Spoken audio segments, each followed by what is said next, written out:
Bonsoir à toutes, bonsoir à tous, c'est jeudi, bienvenue dans Monde des Arts. Merci d'être fidèles à ce rendez-vous. Alors, on a tous fait cette expérience, n'est-ce pas, surtout mes invités, pousser la porte d'un musée et se rendre à l'évidence. Le monde de l'art est peuplé de femmes, oui, mais face aux hommes représentés comme étant virils, brutaux, conquérants, elles au contraire apparaissent souvent douces, maternelles, nourricières, cantonnées au rôle domestique ou alors tentatrices, pécheresses, voire coupables. Dans l'histoire de l'art, écrite d'ailleurs au masculin, il faut le rappeler quand même, les stéréotypes liés au genre sont bien enracinés.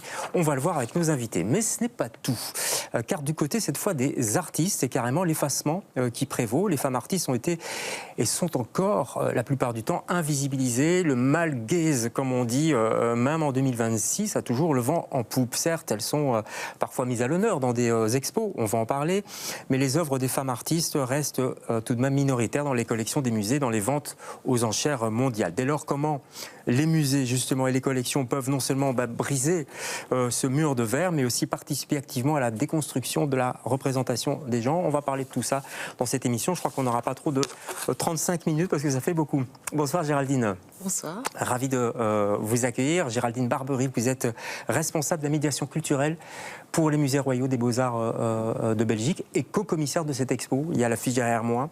Art X Gender, je prononce bien? Oui, Art X Gender. Ouais. Donc le X, c'est à la fois, ce n'est pas un versus. On n'oppose pas l'art aux questions de genre, mais au contraire, on croise justement la route de l'art, le regard qu'on porte sur l'art avec les questions de genre et surtout les stéréotypes. D'accord. Et c'est une expo qui a lieu en ce moment et qui est prolongée. On vous donnera les dates en fin d'émission. Anne Carr, bonsoir Anne Carr. Bonsoir. On est ravis de vous avoir. Vous venez plutôt du côté d'Ixelles. Vous êtes responsable des collections au musée d'Ixelles qui, rassurez-nous, va bientôt rouvrir. Les travaux se terminent. Oui, en mars 2027. Donc, encore un peu patienter, quoi. Voilà, je vous donne rendez-vous le 19 et 21, le week-end du 19 et 21 mars. Pour la voilà, ça c'est pour le musée. En attendant, les collections sont là. Voilà, tout et à fait. On va bien sûr en parler. Audrey Lasserre est avec nous. Bonsoir Audrey. Bonsoir. Alors vous êtes co-commissaire avec Géraldine qui est juste à côté de vous. Vous m'avez dit je veux m'asseoir à côté, donc on vous a C'est une formidable synergie depuis que nous travaillons ensemble. Waouh, quelle belle déclaration Géraldine, ça fait plaisir.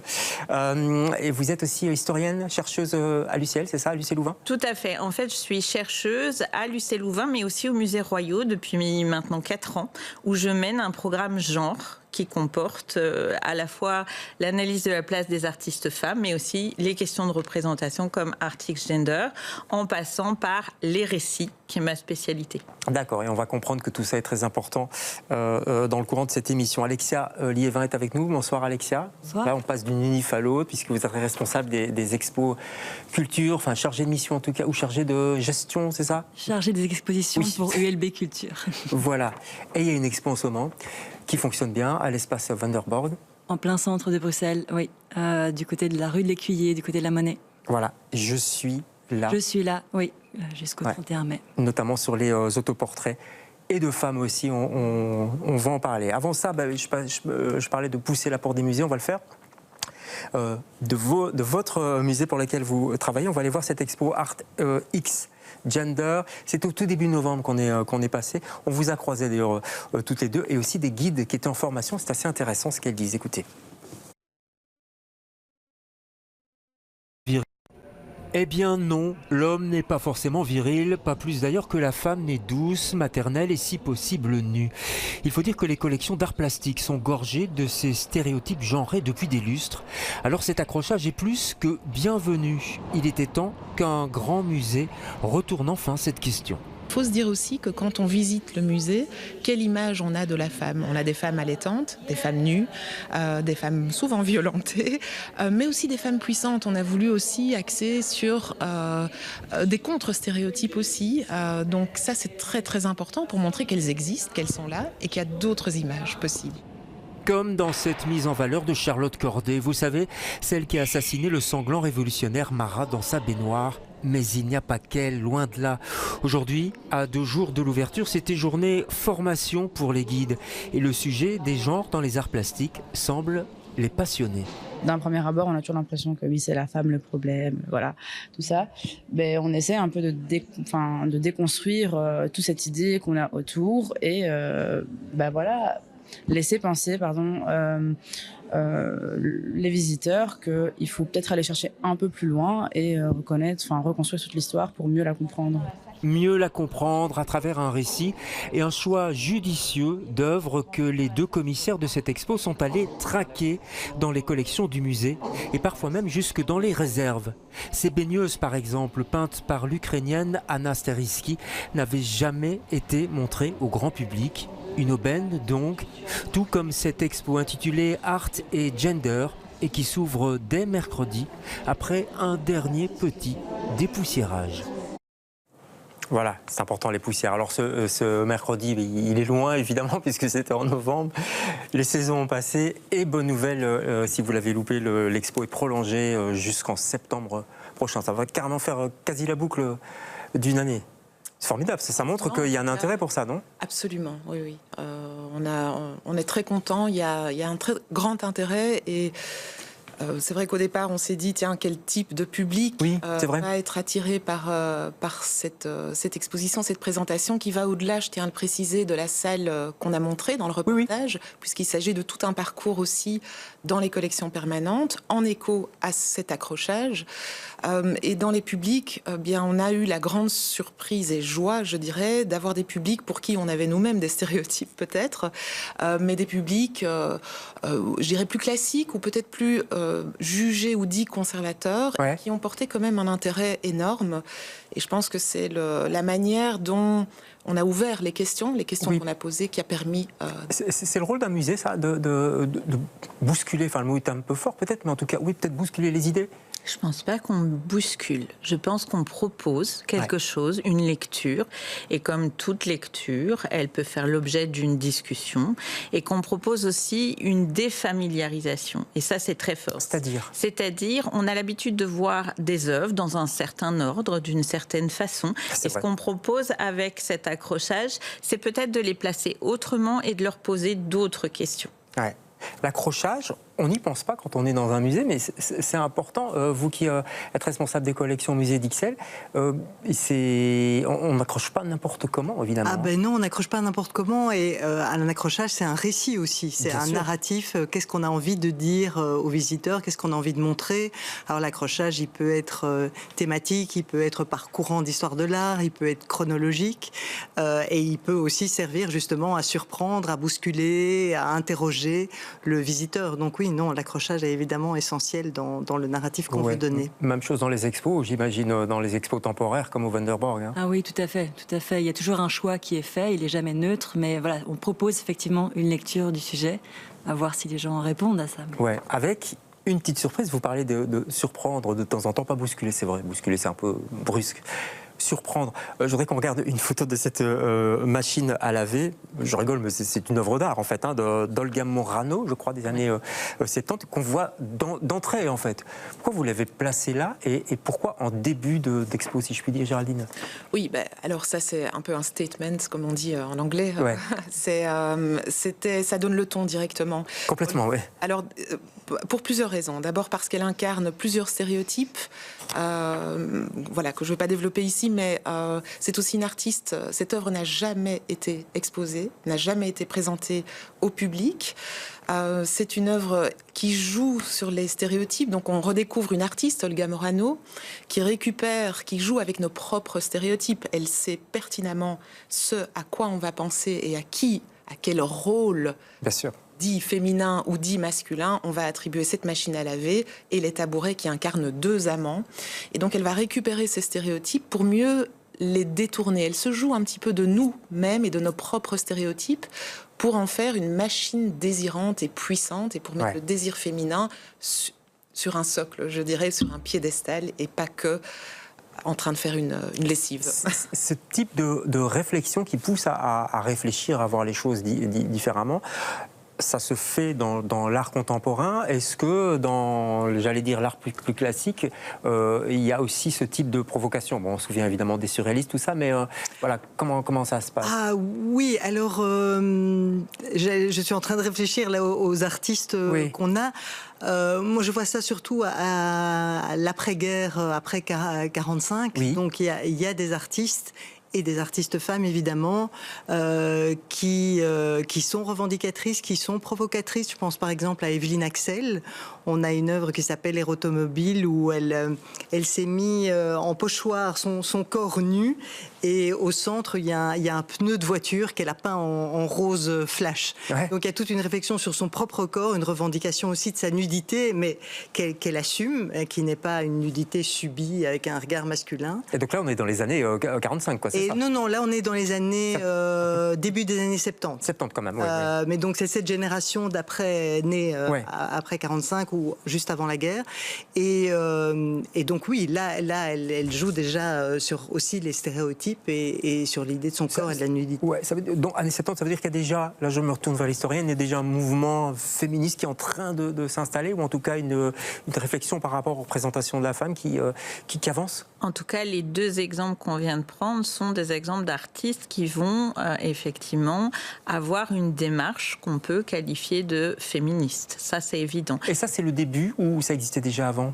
Alors, quand on travaille sur l'histoire des féminismes, on se rend compte que c'est une très longue histoire. Ouais. Une très longue histoire qu'on peut faire commencer au 19e siècle, si on prend le terme en lui-même, mais si on prend l'idée d'émancipation, d'égalité, qu'on peut travailler bien avant, oui. Mais en peinture? Alors, en peinture, ça va croiser effectivement des préoccupations très fortes dans les années 70. Pourquoi ? Parce que le mouvement des femmes, on va appeler comme ça de manière générale, à l'international, va être fait, forgé par des artistes, par des écrivaines, par des intellectuels. Donc c'est pour ça qu'on a cette rencontre très forte à ce moment-là entre un projet artistique et des questions d'émancipation ou de libération. Alors, pour remonter un peu dans le passé, vous, on a compris que vous aviez changé un petit peu l'accrochage. Près de 30 œuvres qui vont du 16e, c'est ça, jusqu'au 20e, qui sont présentées? Oui, donc je dirais même du 15e. Du 15e, une œuvre qui date d'environ 1500. Cranach, parce qu'il y a un Cranach. Cranach, c'est 16e siècle, 16e, mais on a un tout petit... tableau en forme de miroir qui représente la Vierge d'une maternité, en fait la Vierge Marie allaitante, et qui date de vraiment la toute fin du 16e siècle. 16e. Alors, il y a du 15e siècle. Cranach, Ravel, Fernand Knopf, évidemment, Cécile Douard, Pierre Bonnat, Marie Laurencin, j'en passe, Armand, etc. Ou Armand, on dit Armand. Armand, oui. Comment vous avez choisi tout ça? Parce qu'effectivement, vous êtes allé dans les réserves, dans la collection, mais aussi les réserves. Comment ça s'est passé? C'est un travail de fourmi, en fait, non? On avait 400 œuvres au départ, et effectivement, on aurait pu faire une exposition en entier, mais on a dû faire une sélection au final d'à peu près 70 œuvres, donc 30 dans l'épicentre qui est la 66, et puis une trentaine réparties dans le parcours permanent. D'accord, mais le choix s'est fait comment? Parce qu'il y a un tri quand même à faire. Un tri, le mot est horrible, mais... Oui. Le choix s'est fait à partir des recherches d'Audrey Lasserre aussi, des thématiques qui pouvaient être abordées. Il s'est fait de deux manières différentes. Il y avait les thématiques, mais il y a 16 thèmes, il y a 16 thématiques qui ont été prises, mais on aurait pu en mettre même encore. Mais l'enjeu était de ne pas illustrer des thématiques théoriques. Et d'autres thématiques sont nées par recoupement à partir de cette sélection et de ce tri, de cette sélection de 400. Et je peux vous donner un exemple précis. À un moment, on a voulu aborder la question du qu'est-ce que le féminin, qu'est-ce que le masculin, puisque les questions de genre abordent cela. Il y a notamment l'affiche de l'expo qui est derrière vous, qui parle vraiment de ça directement, quoi. Oui, voilà. Et justement, ça, c'est l'œuvre centrale. Et à partir de cette œuvre, on a déplié l'accrochage d'un côté avec ces questions de qu'est-ce que le féminin, qu'est-ce que le masculin. Et on s'est vite rendu compte que dans notre sélection, il y avait 3 œuvres qui avaient un autre point commun, c'était la couleur rose. Et du coup, le thème a changé et est devenu le rose, mais comme porte d'entrée. Et c'était important aussi d'avoir certaines thématiques qui soient en accès, qui donnent un accès vraiment direct, parce que cette exposition a été vraiment conçue aussi dans l'idée de la réception des publics et partant des publics, d'où ma présence dans un programme de recherche. Vous faites de la médiation. Dans le co-commissariat, ce qui est rare. Complètement. D'accord. Et c'est vrai que le duo histoire-médiation, ça fonctionne bien. Question un peu provocatrice, mais est-ce que, Anne, une femme doit être nue pour entrer dans un musée ? Je parle de la représentation. Est-ce qu'il faut être... donc l'artiste femme doit être connue? Non, pas l'artiste, la représentation de la femme. Oui, c'est compliqué à dire. Par contre, moi, ce que j'observe, je vais un peu détourner la question, pour rentrer dans un musée, par exemple, ce que j'observe au niveau des ventes aux enchères, parce que je suis un peu ça, j'observe par exemple qu'un portrait de femme dit agréable, une femme selon les critères esthétiques classiques, va par exemple beaucoup mieux se vendre qu'un portrait d'homme. Donc il y a toujours une idée un peu stéréotypée de la beauté féminine. Un tableau se doit de représenter ce genre de femme, et une beauté plus atypique va moins se vendre, par exemple. Alors ici, donc on a une commission d'acquisition au musée d'Ixelles tous les 2 ans, et notre fil rouge, c'est d'acheter des œuvres d'artistes qui vivent en Belgique, donc qui ne sont pas spécialement belges, des artistes contemporains et des artistes historiques qu'on n'a pas dans notre collection. Et là, on regarde vraiment le parcours créatif de l'artiste, ce qu'il fait, etc. Et c'est pas tellement le sujet de l'œuvre en elle-même. D'accord. Mais est-ce que la question des stéréotypes qu'on aborde dans cette exposition est prégnante dans l'art en Belgique, si je puis dire? Vous voyez ce que je veux dire? Ah oui, je pense qu'Audrey connaît mieux le sujet que moi. Il y a pas mal de Belges, mais oui. Mais évidemment, vous aviez cité au début les stéréotypes, donc la femme mère, la femme nourricière, la femme douce, etc. Et puis d'un côté, la femme vénéneuse, tentatrice, diabolique. On en connaît des tableaux belges comme ça. On retrouve ça. Après, on a aussi, nous, dans notre collection, toute une série de portraits bourgeois, mais qui sont aussi codifiés, évidemment, comme les portraits d'hommes, et les portraits de femmes sont certainement codifiés. Donc oui, bien sûr, on n'échappe pas aux stéréotypes.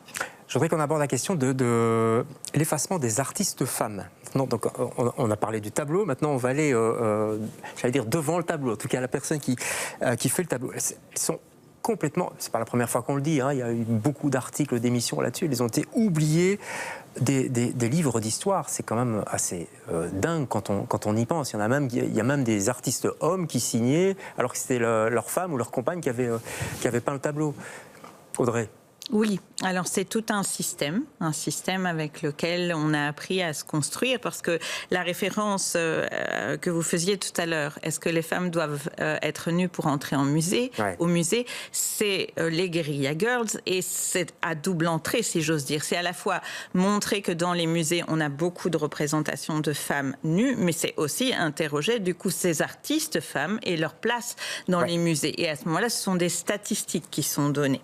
Donc au sein des musées royaux, le programme que je mène vise justement, depuis qu'on a commencé, à tracer très clairement les chiffres, à donner des chiffres de la place des artistes femmes dans les collections, mais aussi dans l'espace muséal, à l'objectifier et ainsi à pouvoir travailler en interne sur ce qu'on obtient comme résultat. Ouais. On va parler de ces chiffres.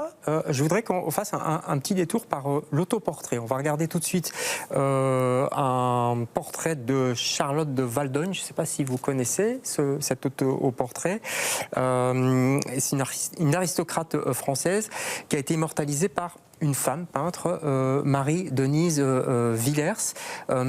L'autoportrait, et là je me tourne vers vous, Alessia, c'est une façon pour cette femme, parce que là donc on est en 1800, pour cette femme peintre, et peut-être cette femme aussi représentée, de dire je suis là, j'existe. Oui, tout à fait. Ce qu'on peut remarquer dans l'histoire de l'art aussi, c'est que les femmes n'ont pas eu le même accès à l'éducation donc pour devenir peintre. Ouais. Et donc en fait, ce qu'on remarque, c'est qu'elles avaient le droit de peindre certaines choses, dont les natures mortes et les portraits.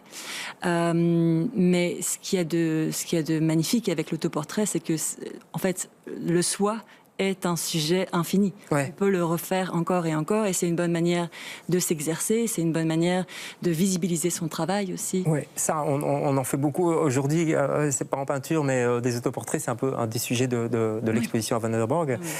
Mais à l'époque, ça plaisait pas trop, ça, j'imagine, aux hommes, ce genre de peinture. Les autoportraits. Les autoportraits. De femmes. C'est-à-dire qu'en fait, il y a eu un mythe. Pendant surtout le 19e siècle, je pense, le mythe de voilà, la femme qui est vaniteuse par essence et donc qui fait des autoportraits plus volontiers parce qu'en fait, voilà, c'est cette façon de se regarder dans le miroir à l'infini. Je pense pas que ce soit du tout prouvé. Je pense qu'il y a autant, sinon plus d'autoportraits masculins, sauf qu'on les voit différemment, bien sûr. Ouais. Vous êtes d'accord avec ça? Oui, tout à fait, c'est un stéréotype. Et on considère, à raison, Le deuxième sexe de Simone de Beauvoir comme un ouvrage qui a fait beaucoup pour la cause féministe. Mais si vous lisez Le deuxième sexe, vous verrez ce stéréotype qui vient d'être donné en action sur la femme coquette, enfermée dans sa propre personne. On va aller voir cette exposition. Il y a, évidemment, il y a des œuvres, des photos, il y a des peintures d'hommes, de femmes, mais parce qu'il y a toute une partie aussi qui est consacrée à ces femmes oubliées dans la peinture. C'est d'ailleurs la plus grosse partie de l'exposition. Voilà, c'était important de montrer ça dans ce cadre-là, oui. J'imagine. Hein. Tout à fait, oui. En fait, l'exposition Je suis là, c'est vraiment concentré sur l'art moderne et contemporain. Ouais. Mais on montre bien sûr, voilà, on parle de l'émergence et donc on montre beaucoup d'autoportraits masculins, mais il y a une grosse partie sur les autoportraits féminins. En plus, le titre, j'aime bien le titre, Je suis là, ça veut dire moi, femme aussi, je suis là et je décide de ce que je veux faire ou de ce que je veux montrer, quoi. Il y a quelque chose de fort dans ce titre. On regarde, c'est un reportage de BX1, c'est sur Instagram, donc c'est une verticale comme on dit, mais bon voilà, soyons modernes, regardez. Se montrer, se représenter ou se raconter, c'est tout l'art de l'autoreprésentation. Au-delà du simple selfie, c'est un vrai geste sociétal que met en lumière l'exposition Je suis là. C'est important de ne pas réduire en fait l'autoreprésentation à un pur acte narcissique. On voit que la pratique de se mettre en scène par le biais de l'autoreprésentation, ça répond à un besoin de validation sociale. On se positionne par rapport au monde, on essaye de faire passer aussi dans certains cas un message, des valeurs. Autour d'œuvres classiques et contemporaines, Je suis là aborde notamment les questions de la mise en scène de soi, ainsi que les dimensions politiques de l'autoreprésentation. Une partie de l'exposition est consacrée aux femmes artistes, longtemps marginalisées dans l'histoire de l'art. On pense souvent à la vanité, qui est cette représentation de la femme qui s'admire dans un miroir. Or, en fait, quand on creuse un petit peu, on voit que l'autoportrait était vraiment une manière pour les femmes de s'imposer en tant que femme, en tant qu'artiste, mais aussi de mettre en lumière toute une série de thématiques, de problématiques parfois qui sont liées à leurs conditions de femmes. Présentée par ULB Culture, l'exposition met aussi à l'honneur des artistes bruxellois émergents sélectionnés à la suite d'un appel à candidature. Je suis là s'inscrit aussi dans une démarche éducative avec des dispositifs immersifs. La volonté est également d'avoir quelque chose de très dynamique, de très ludique, de très engageant et d'engagé. Et donc il y a une série d'activités comme une bibliothèque avec des livres qui sont mis à disposition, prêtés par la Bibliothèque des sciences humaines. Il y a un photomaton, il y a un photobooth. Une exposition qui invite le public à interroger sa relation à l'image de soi. Elle est à découvrir gratuitement jusqu'au 31 mai à l'espace Van der Borgt.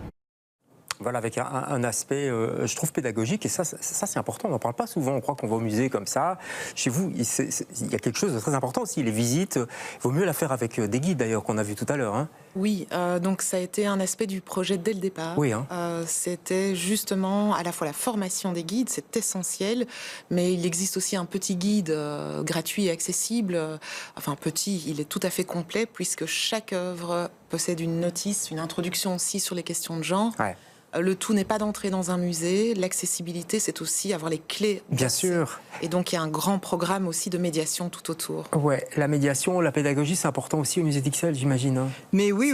Et bon, voilà, on est évidemment en train de préparer notre réouverture et il y a en effet plein de projets de médiation dans tous les sens, pas seulement par rapport aux artistes femmes ou aux stéréotypes de genre, mais aussi à l'inclusivité, par rapport aux personnes racisées, etc. Oui, donc, c'est pas les questions qui manquent. Ouais. Non. Mais ce que je veux dire, c'est qu'on a besoin d'être aidé, guidé quand même par des historiennes de l'art comme vous. Enfin, je veux dire, c'est un plus quand même, j'ai l'impression. Bah oui, moi je trouve, je vais pas dire le contraire, moi j'adore ça et c'est un plus. Après, on conçoit aussi des parcours où la personne peut être libre parce qu'il y a des gens qui n'aiment pas être en groupe, qui n'aiment pas écouter des informations. Donc il y a différents stades, je dirais, de clés de lecture. Ouais. Et ce qui est bien chez vous, à Vanderbank, c'est que voilà, on peut circuler. C'est un espace incroyable d'ailleurs. Hein. Je ne sais pas si vous êtes déjà allé, j'imagine, hein, toutes dans... Et l'entrée est tout à fait libre, bien sûr. Donc on peut venir et on peut revenir si jamais on n'a pas encore tout vu. Et il y a des visites guidées aussi. On peut faire la demande de visite guidée. Alors, on parlait de chiffres. Enfin, on avait commencé de parler de chiffres tout à l'heure. On n'en a pas parlé, mais on va en parler tout de même. Il y a une étude qui a été publiée par le Centre Pompidou à Paris, par exemple, à la National Gallery de Londres, sur 2300 œuvres exposées allant du XIIIe au XXe siècle, seules 21 ont été faites par des femmes. Là, on revient un petit peu à l'autre thématique. Alors, dans les musées américains, toujours selon la même étude, les femmes représentent seulement 11% des acquisitions et 14% des expos des 10 dernières années. Est-ce que, à XL, quand vous décidez d'acheter une œuvre, vous faites attention à ça on essaie d'équilibrer? Alors, on ne s'est pas fixé de quota. Notre commission d'acquisition, elle est composée de femmes et d'hommes spécialistes du monde de l'art. Mais moi, ce que j'observe, parce que je travaille depuis 16 ans dans ce poste-là, je dirais que les 10-15 dernières années, on a vu au fait une évolution naturelle, vu qu'il y a plein de femmes qui sont maintenant dans les écoles d'art. Il y a plein de galeries qui poussent ces femmes, qui font donc un circuit de reconnaissance dans le monde de l'art. Dans les galeries, oui, mais dans les musées. Tu vois, mais dans les musées, en tout cas, nous, au niveau de nos achats, donc les acquisitions, on s'est aperçu, les 10 dernières années, on arrive à 40%, sans mettre de quota, d'œuvres acquises et qui sont des œuvres d'artistes femmes. Donc c'est pas encore 50. Voilà, c'est pas encore 50, mais on est proche. Et quand, voilà, c'est pas pour vanter le musée d'Ixelles, mais il y a tous les artistes femmes, en tout cas, qui commencent à compter en Belgique, on les a acquises. Ouais. Même parfois il y a 10 ans ou 15 ans. D'accord. Vous avez fait votre petit calcul, alors, de votre côté? Nos grands calculs. Donc, on va essayer de distinguer les collections, c'est-à-dire ce qu'on a aujourd'hui. Nous avons dans nos collections art ancien, art moderne, tout compris, 6% d'artistes femmes. Et leurs œuvres représentent 3% des collections. Ça, c'est un chiffre c'est très peu. Ouf, qui tombe comme ça, quoi. C'est un chiffre qui tombe comme ça, mais qui, en même temps, c'est ce que je disais, permet de saisir la réalité telle qu'elle est et de pouvoir la travailler. Et c'est ça l'important, c'est que je pense aujourd'hui qu'en interne, au Musée Royal, personne ne se satisfait de ce chiffre-là. Et c'est pour ça qu'il est important, c'est-à-dire de le poser et de pouvoir se poser des questions pour changer les choses. Tout à fait, d'où l'intérêt d'une expo comme la vôtre. Mais personne en interne, personne dans les visiteurs non plus. On va au musée Royal des Beaux-Arts, on ne se dit pas, il n'y a que 6% d'œuvres faites par des artistes femmes. On espère qu'après l'exposition, ils se poseront la question. Il y a une salle qui fait partie du parcours, enfin quelques œuvres sont reprises et qui montre les dernières acquisitions. Cette salle est très intéressante justement parce que c'est visibilisé auprès des publics. Voilà, c'est la salle 54. Et là, il y a aussi maintenant très clairement pour l'art contemporain particulièrement, parce qu'il y a cette grande différence entre l'art ancien et l'art contemporain, mais les chiffres changent énormément par rapport à ça. Mais il est clair que le conservateur d'art contemporain, qui est spécialisé là-dedans, lui met ça dans sa politique d'acquisition, et je dirais le musée en général. Il n'y a pas de quota non plus, c'est pas le premier élément qui vient, mais il y a une prise de conscience et une sensibilisation. Art and Gender, ça a été aussi un travail de sensibilisation en interne. Il n'y a pas que les guides, il y a eu des discussions avec les conservateurs, conservatrices très intéressantes, notamment par rapport aux restaurations des œuvres d'artistes femmes qui ne sont pas restaurées parce qu'on ne les a jamais montrées et qui demandent une légère restauration. On ne les a jamais montrées, ça veut dire quoi? Elles étaient dans les sous-sols, quoi, c'est ça? Oui, voilà, elles étaient dans les sous-sols. Parce que ça n'intéressait pas. Mais il y a aussi, ça demande une restauration et donc ça implique vraiment des éléments très très concrets. Et c'est vrai que travailler sur cette exposition, je pense que ça a soulevé énormément de problématiques par rapport à la collection, l'acquisition, la restauration, ce qu'on montre et l'impact surtout que ça peut avoir par la suite. Et ça crée des discussions, j'imagine, entre vous, non ? ce genre. Oui, mais tout à fait... Positive, hein, je veux dire, mais positive. on en parle, quoi. C'est intéressant parce que c'est vrai que, bon, moi, du côté de la médiation culturelle, c'est vrai que c'est un point...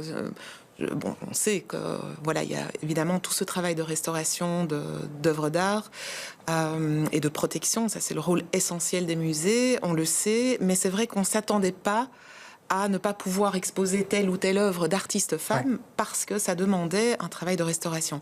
Heureusement, on a pu obtenir un subside et on a pu restaurer, alors le chiffre, Audrey est spécialiste des chiffres, mais je ne sais plus exactement, mais une dizaine d'œuvres quand même ont été restaurées grâce à ce projet. Donc ça, c'est intéressant de voir jusqu'où va l'implication de ce type d'exposition. Ouais. C'est un cercle vertueux. C'est ça qu'il faut comprendre. En fait, c'est que les œuvres qu'on a pu faire restaurer. Alors pourquoi les artistes femmes, bien sûr, mais on parle de 20 000 œuvres au musée Royaux. Donc forcément, il y a des œuvres qu'on n'a pas montrées. Bon.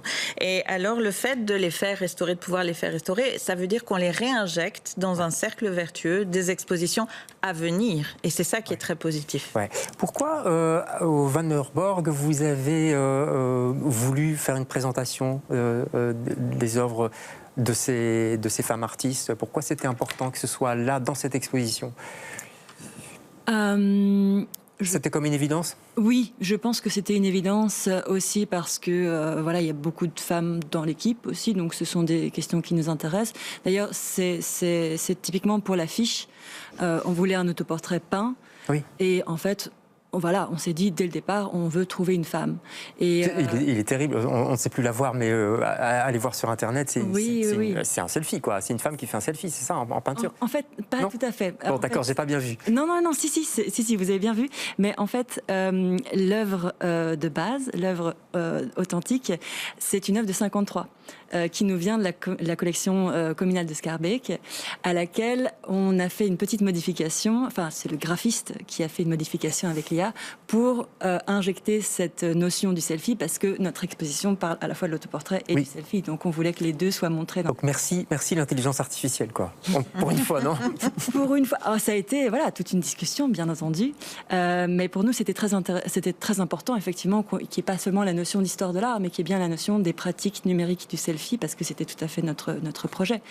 Mais c'est clair que Lucienne van der Winden, voilà, je la connaissais pas avant de faire ces recherches-là, et effectivement, quand on a vu cet autoportrait, la façon dont même elle avait 28 ans et elle est si ancrée, elle est si sûre d'elle-même. C'était la vibe qu'on voulait, quoi, très clairement.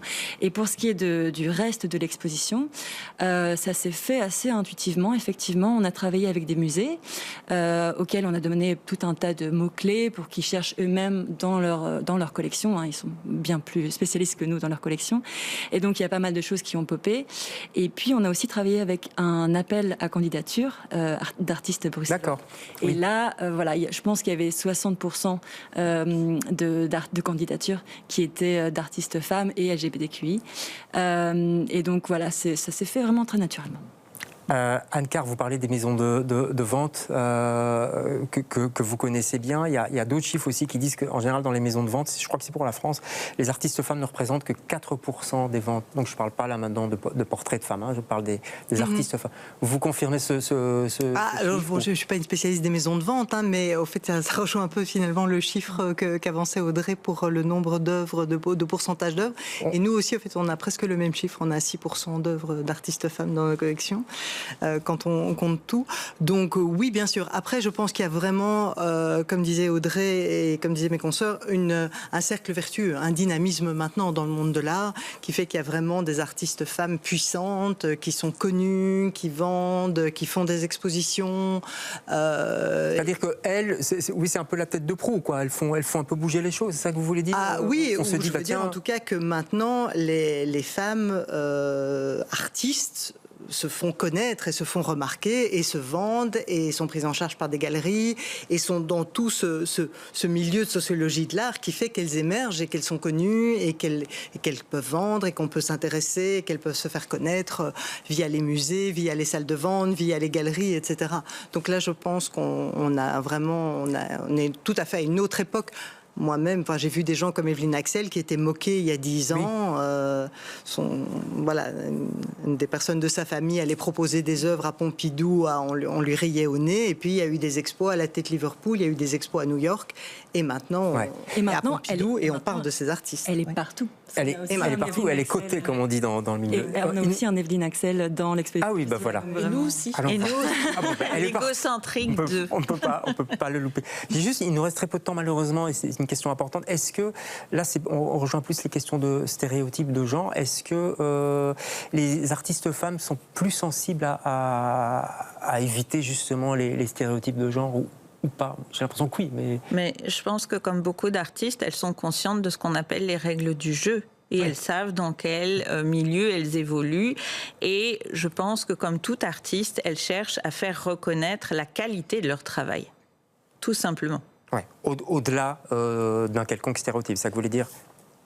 On peut voir, pardon, qu'elles reprennent des stéréotypes comme la baigneuse ou qui sont des représentations finalement historiques qui se perpétuent de génération en génération.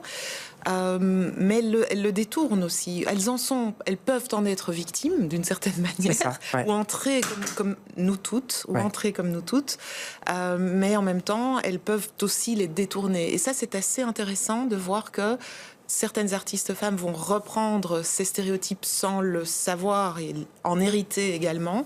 Mais d'autres vont très rapidement, comme Evelyne Axel par exemple, reprendre le nu féminin, la représentation, le regard, le gaze justement, mais pour en faire quelque chose de très différent, représenter la sexualité féminine sous un autre, vraiment un autre angle. On me fait penser à la machine à laver d'Olga Morano, dont on a vu tout à l'heure. On est en plein dedans. Bon, c'est passionnant, on pourrait en parler pendant des heures. L'émission se termine, la meilleure chose à faire, en tout cas, si vous n'avez pas encore vu ces expos, c'est d'y aller. Tout d'abord, Espace Vanderborg, on est en plein centre-ville, près des galeries.